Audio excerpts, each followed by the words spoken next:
to another episode of Diverse Perspectives. I am your solo host this week, Leena Sharma Seth, filling in for Samira Ali. And once again, I am so excited to spend the next little while in conversation with today's guest. So first we open with a land acknowledgement. Ojo, Sego, Tanshe, greetings. Halton Region acknowledges the treaty lands of the Mississaugas of the Credit First Nation, as well as the traditional territory of the Haudenosaunee, Huron-Wendat, and Anishinaabeg on which we gather. In stewardship with Mother Earth and the enduring Indigenous presence connected to these lands, we acknowledge the Indigenous nations of the past, present, and future. In the spirit of allyship and mutual respect, we will take the path of truth and reconciliation to create change, awareness, and equity as we strive to elevate the collective consciousness of society. Miigwech, Nyawe, Marcy, thank you.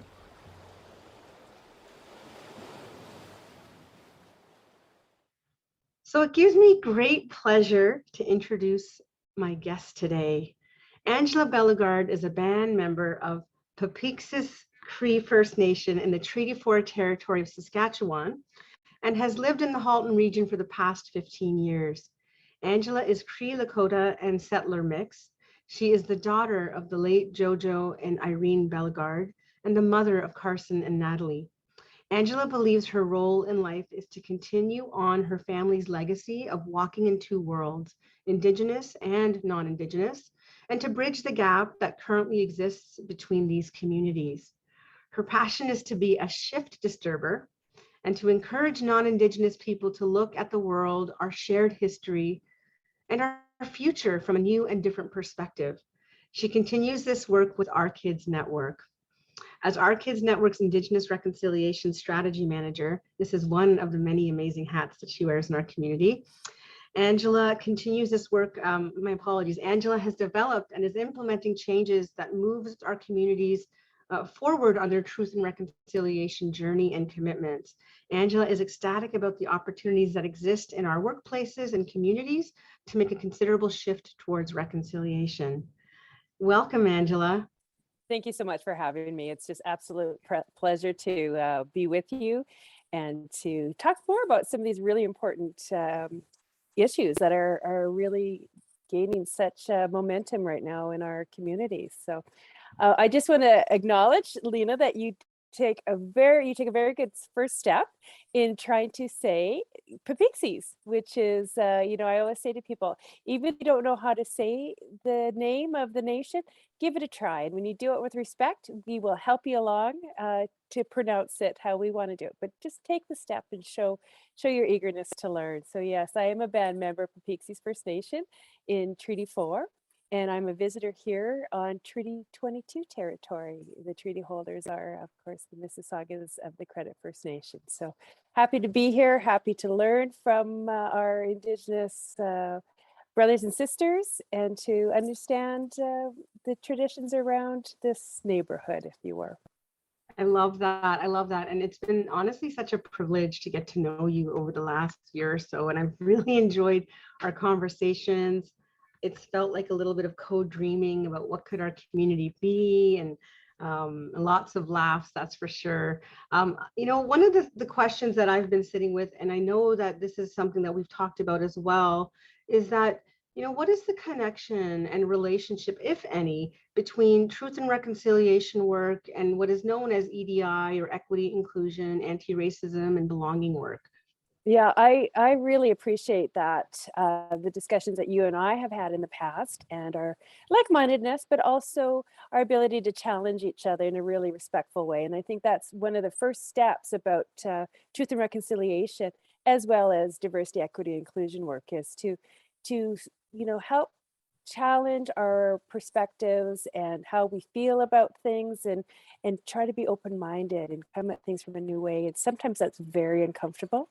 And we have to sit with that uncomfortableness. And when you are uncomfortable, that means that you're learning. So I've always appreciated our conversations. I've always taken away something new, especially around diversity, equity, and inclusion, because that's that's a new area for me. I mean, I've been at this work for quite a number of years, coming from the employment equity days and human rights commissions to now what we call diversity, equity, inclusion. And, there really is no other time in Canada's history where truth and reconciliation and diversity, equity, inclusion have really come together and are forefront in our organizations and for people. So I'm pleased to walk this journey with you and learn from you. And I'm pleased to talk about this because my opinion is that DEI and truth and reconciliation are two different things. They have a lot of connectedness or intersectionality, I think is the word abuzz right now about things. But Canada has a very unique history with Indigenous peoples. We are always been here since time immemorial. We really believe that. We are a colonized people on this land. We have not necessarily run from and become refugees here or immigrants here. Ours is very unique. And because of that unique history, we hold different views about inclusion and equity and diversity. So they are connected, but I think that they are also very different in some ways.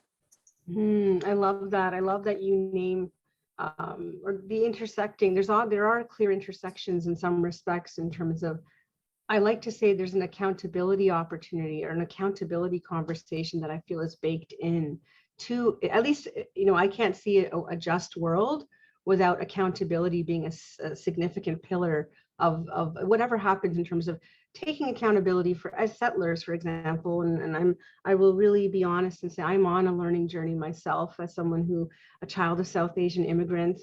My people came here in the 70s, and really understanding what is my responsibility to truth and reconciliation. And I'm still on that journey, as someone who does equity inclusion work, and I get asked, like at times, people are like, can you help us do a land acknowledgement? Can you help us develop a reconciliation plan? And I'm like, I'm not the person who should help you with that. I don't have that lived experience and that lens. And so my preference is always to, defer that work or to connect folks in this community who are ready to do this work with other leaders, Indigenous leaders like yourself, and other practitioners I know who are ready to support organizations to do this work. And it's not that I'm not working to do that myself, but I don't want to be the one who's profiting from that. I don't want to, though I try to embody what does it look like to be an aspiring settler ally. That's something definitely I try to model, but I'm like, it's not my conversation to be facilitating. I don't know how that lands with you, Angela. Yeah, I appreciate that. And again, it's always, and there's three things to unpack in what you just said. And this is where I say we always have these robust conversations that I appreciate so much. First of all, definitely accountability, and as the former chief commissioner of the Truth and Reconciliation Commission, Murray Sinclair said, this isn't an Indigenous issue or an Indigenous problem. All Canadians are incumbent about learning the truth and taking steps towards reconciliation, because it's based on this mutual understanding and mutual respect that we will build a better Canada for all. And so we are all accountable. And, I take the approach of never blaming non-Indigenous people for not knowing the truth, because it's not something that's taught. It's not, I grew up in my community near my home reserve, and we never really got taught Indigenous Indigenous context. I don't always like to call them issues. Some of them are, but I like to say the Indigenous context in Canada and our history. So I think that we are all accountable. It is incumbent upon all of us as Canadians to learn about the truth or the history. And you talk about being on your journey, and this is part of that journey. The other thing I want to talk about too is how you say you're an immigrant to Canada. Well, most people can trace, even if you're, third generation immigrant or fourth generation immigrant, most people can trace their way back to another country other than Canada, except of course us Indigenous people. This is our country and we're not going anywhere. And again, that's what Truth and Reconciliation is all about. We need to build this together. But back to that immigration thing, I'm wearing a kokum scarf. And this is a way that an Indigenous company, it's called Indigenous Mask, are raising money for Ukraine.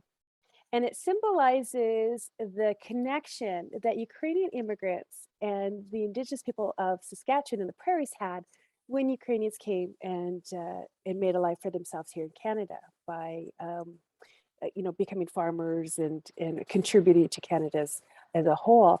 And the Indigenous people and Ukrainians shared fabrics and patterns and beadwork and really helped each other. And I think it's such a symbol for where we're at now, and to remember that this is a journey for all humans, and to remember the humanity of working together. And that's what Truth and Reconciliation is about. There's something else you said that I can't remember, but there's just always so much to talk about. The accountability, the shared history, and just taking that step to be accountable and move forward together. And I love that you shared the story of your scarf and what you're wearing today. And really, one of the questions I dance with is this opportunity around, what does solidarity look like? And I think you and I have kind of talked about this, as I'm going to say, as fellow brown bodies. I know we have very different histories. And at different times we have worn the label of Indian as well. And so I know we've had some conversations about that as well. And really curious about, from your perspective, like what does solidarity look like across movements? What does it look like for folks who are watching and wondering again? And you talked about education, how important that is, and I really invite folks, if you're not familiar with the calls to the truth from the Truth and Reconciliation Commission, to really familiarize yourself with those. But as a starting point, but I'm curious, like when you think about solidarity, especially in this moment, especially considering the year we've had with the uncovering of Indigenous children's graves on residential residential institutions across the country. I'm just curious, but what does that mean to you? What's the opportunity? What does it mean? Great question. And I like how you didn't call the residents and the institutions schools, because, I don't know very many schools that have graves on them. And if you stop and think about that, how horrific that actually is, that there are graves. And so it is really an importance about looking at that solidarity and looking at the and. That Truth and Reconciliation and Diversity and Equity and Inclusion is about the and, not the but. It's about the and what can we do together, and how can we make this a better world.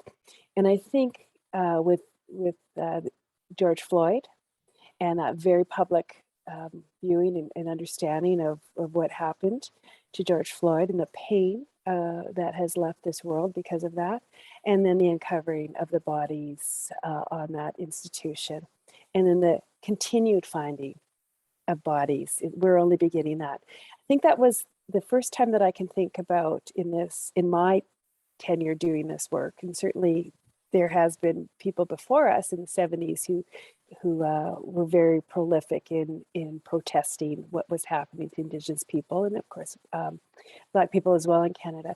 But I think with those two things, it was the first time I really recognized a huge coming together of Indigenous people and people of all races coming together and standing up together hand in hand in protest and in solidarity to bring forward the truth of Canada. And so I think there's no time in Canada's history for us to move forward together. And that includes non-Indigenous people, non-Black people, for all of us to say, hey, there's a truth here that we need to uncover that we don't really know about. And I think about that, especially in the community I'm living in now, Halton, that there must be more here than just a stop on the Underground Railroad. There must be more. What is it can we learn? And who really are the traditional people of this land? And what did they bring forward? And how did we land here? So yeah, I think solidarity is important. And I think it's really time for inclusion and that sense of belonging. And that comes from understanding who we are as people. And unfortunately, for so many Indigenous people, they don't have that connection to community. That the colonial policies of the Canadian government has actually worked. That those residential institutions that were designed to take the Indian out of the child, to break spirits, to stop language, has actually worked. And there's so many people out there who know that they are connected, but they don't know who they really are. And when you don't know who you are, how do you belong? There's always that kind of sense of loss, right? And so it is incumbent upon all of us to understand that and help each one of us on our journey to learn and to find out more. I belong to to Peeksies First Nations Facebook page. And almost weekly, there's somebody who says, I know my mother was a band member or my father was a band member, but I'm seeking my people. Who are my relatives? So this is really a time where the next generation who's coming after me are really looking to be included and to understand who they are. Wow, so much there, Angela, and just holding gratitude and appreciation for the mention of this opportunity for reclamation and healing. That is, of course, part of complicity is looking at things that, leaning into the discomfort that you talked about, right? And building that education or that awareness as folks who are settlers to appreciate, the impact of the policies of our country and even the invisibilization. I think about when I was growing up, how I really didn't hear very much or learn very much about Indigenous contributions. It was like, I felt like they were like a guest role in this story. And I see the way my children, even the things they're learning, if there was a silver lining to be had in virtual school, it was that I got to hear the things my children were learning and the conversations their teachers were fostering. So I saw and heard, and then the questions my kids ask me, right? So I'm really deeply pleased to see that shift. That of course people can say that maybe we're not going far enough, but to see that shift in one generation is meaningful, and I acknowledge that. And when I think of, yeah, go ahead. I was gonna say, no, keep on going, and I'm gonna come back to that if I remember. Well, I was thinking about solidarity again, that like one of the stories that I'm aware of as a South Asian is the Komagata Maru in 1914. It was an incident where a ship with South Asians came via Hong Kong to the Canadian border and or to the shores of BC, and they were denied entry because of policies, immigration policies that were in place at the time. And this group spent something like 6 or 8 weeks on this boat without being able to come on to shore. And solidarity that I heard about only from my own research was that Indigenous communities would canoe or row out to these ships and provide food to these travelers who were just essentially stuck between a rock and a hard place.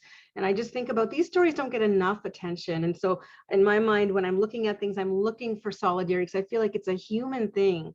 I know these times can feel divisive, especially all that, especially the pandemic, really kind of created some polarizing conversations and positions. And so really, when I think about solidarity, that it's always us against the oppression. And how do we, whatever we're fighting for, how do we recognize our fights are the same on some level? Leena, so many things. I was going to first of all address, the education piece of it, and you've just educated me. I was not aware of that story of 1914, right? So I know of some stories after that. So thank you for that. I just want to say there's no time in Canada's history with the internet and social media where we can learn the truth very easily. And I would encourage anybody to go to credible sources, and Our Kids Network is one of them, for a curated site. But there are lots of places where you can go to really learn the truth and to do so, especially as young kids, and when I grew up, I really didn't want to let my classmates know that I was Indigenous, because they would tell me, oh no, you're Métis, because I'm a product of my mom was a settler. And I'm like, who are you to tell me who I am? It always became such a thing. And now I see my children proud of who they are as Indigenous people. My son wears his ribbon shirts to special occasions. My daughter has a ribbon skirt. They're proud of that. And I'm so pleased about that. And there's an openness in the school systems to learn more about that. So I think that's one of the things I want to say. And I want to go back a little bit about that solidarity and the connectedness. We do land acknowledgements all the time. We being Indigenous and non-Indigenous people, it's become a very big part of what I do. is to help people understand what a land acknowledgement is about. And it is about acknowledging the land.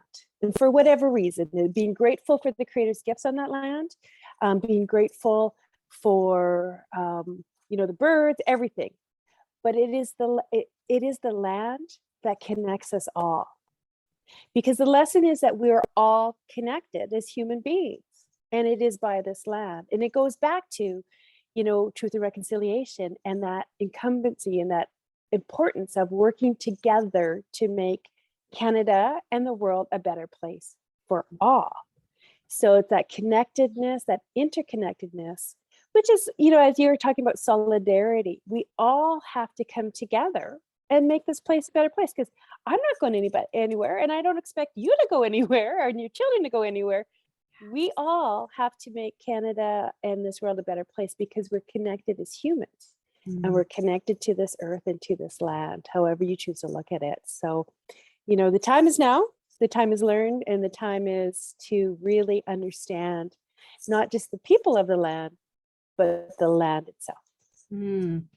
Love that so much. And love that you took a moment really for folks who might be like, what is the importance of a land acknowledgement, right?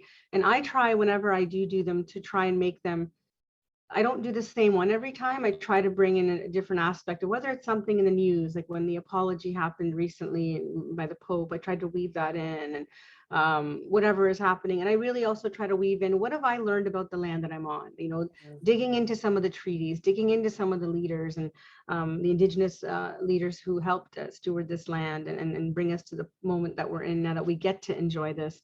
And the one question I think I wanted to lean in is, I know that you're touching kind of in the theme of education, and I know you've been involved in some really great things happening in the community. I wonder if you could talk a little bit, and I hope I'm going to say this correctly, the Debebwin project. Again, absolutely appreciate you trying. And it's called Debebwin. And it's a Anishinaabe word, and it means truth, which is one of the 7 grandfathers' teachings of the people of this area. So I'm Plains Cree, and we really talk more about the medicine wheel, and our teachings are from there.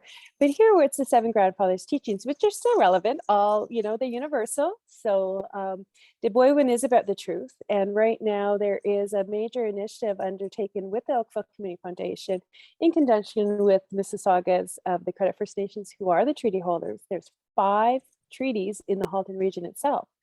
And so this is really working with elders and knowledge keepers about the land, understanding that treaty. It's starting from here and understanding, what the land is about, what those treaties are about, and the history of this land. So I would encourage people to get involved, to go look Debebwin up, and it's DEBWEWIN.ca, and to start to learn. And June is Indigenous History Month.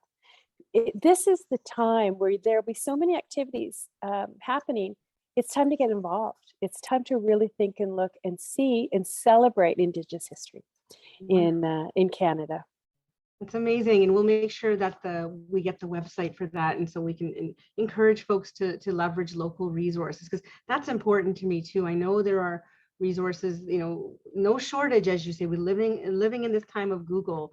I know for me personally, it means more to also see what's happening here, who's driving conversations, who's facilitating conversations, who's holding space for us to lean in and learn more about Indigenous history, Indigenous ways, Indigenous worldview.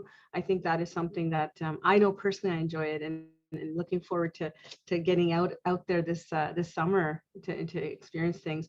So I have a question again, is like we've talked about this as well, as this work is it's sacred, it's important. I say it's also can be heavy at times, like we're holding quite a bit. And I'm curious from your perspective, how do you resource yourself for this work? How do you sustain Angela? What keeps Angela's cup full so that you can do this work? Well, I appreciate that question, and it's something that is always there and always present, because I recognize my privilege as an Indigenous person. I recognize that I have some gifts, and I have a family legacy of walking in 2 worlds, Indigenous and non-Indigenous. I can do that with comfort, and I have a burden though to carry because of that. But this is very personal work. This is about my people. This is about making the world better for generations to come, for my daughter, for my son, for my grandchildren. So there is a burden, and it's a privileged burden, and it has an impact. It takes a toll, because saying no is hard to this work. When somebody is eager to learn, wants to know more, has an idea, I'm always the one to say, yes, let's do it. We got to go. We got to do this. Let's move forward. Let's get this journey happening here, people. So I always go back to the land. You know, I take solace in nature and appreciating. I try to teach my children that when you're out on the earth, whether it's in the ravine or wherever you're walking, to be silent observers of what we have been given on this earth, and to be grateful for that. So I do that, and I celebrate with my family. You know, I've been very fortunate to have my mom stranded here with me in Halton through COVID. And she has been such a source of stability and information, especially as we're finding bodies. You know, she's worked, she's been married to my father forever, and he's passed away now. But yeah, she knows these, she has the history, she's lived it and experienced it as well. So we're very fortunate to have her and take comfort in her strength. So yeah, it's a burden, but you know, you got to go back to the importance of it and take some time. Yes, I feel like I can't believe we're at the end of the show already. It's like, I feel like we scratched the surface. We'll definitely have to have you back to continue these conversations, but I really want to acknowledge and celebrate the work. I really value your voice and the perspective that you bring, and just wishing you continued success in everything you're touching. Happy that we get to continue to play together as we work to, as leaders, fellow leaders in this community who are committed to, I'm going to say, leave this place better than we found it at the very least. So, you know, we'll thank you so much for being our guest today. Appreciating our viewers for coming back week after week. Please keep your comments, your suggestions for guests coming, and we'll see you for a future episode. Wishing you all a good day ahead, and know that diversity is our strength in this community.